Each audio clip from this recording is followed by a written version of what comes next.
What's up, Day? So for today's video, tayo ay magmi-mix and match ng lingwahe para naman maiintindihan ng ating mga taga-Luzon na subscriber button. So ayun mga Day, dahil tayo ay na-addict sa roast beef ng VIP Hotel, kami ay napag-imbitahan. Pagmata, wala libre karon. Pero hindi Day, walang ganyan. Walang libre ngayon Day. As in, hindi pwedeng hingin sa kapitbahay. So dahil na Saturday ulit ngayon Day at nag-crave kami ng buhay na baka nila, bumalik ulit kami dito sa VIP Hotel Day. So as you can see Day, binangbida dyan ang lechon dinosaur Day. Charot, lechon kawali at ang roast beef ng pinagkakaguluhan ng lahat Day. Ewan ko Day anong pinagagawa sa VIP Hotel Day. Sobrang sarap ng kanilang pagkain Day. At 599 pesos Day, sobrang sug ka na dito. Parang nasa Vikings ka Day. Of course Day, located lang to sa Saharan, Mindanao Day.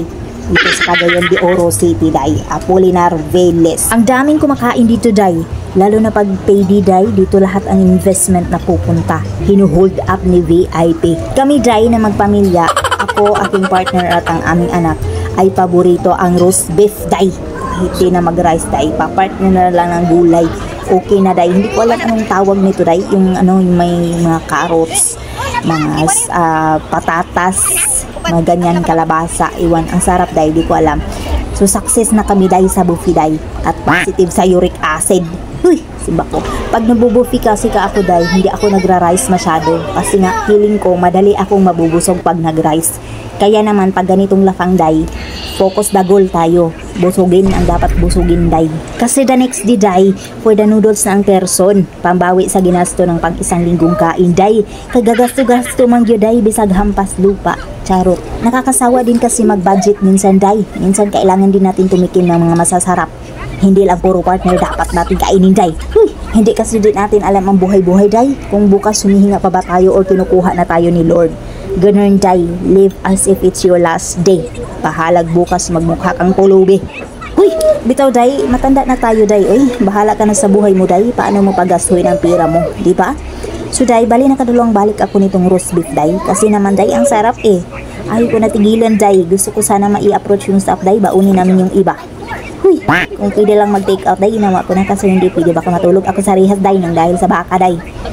Walang ganyan. At Day, may pa-shrimp din sila dito Day na in fairness ha, may pa-cheese pa sa gitna.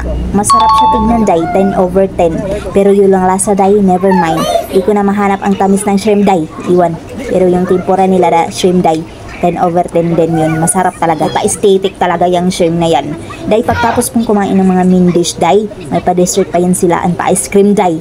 Anli kumain ka lang ng kumain Day hanggang sa pumutok yung bituka mo Day. So far Day, wala pa akong nahanap na katulad dito sa VIP Day na very affordable and swak sa panlasa ko Day. Wala pa akong nahanap dito sa Saharan Mindanao Day.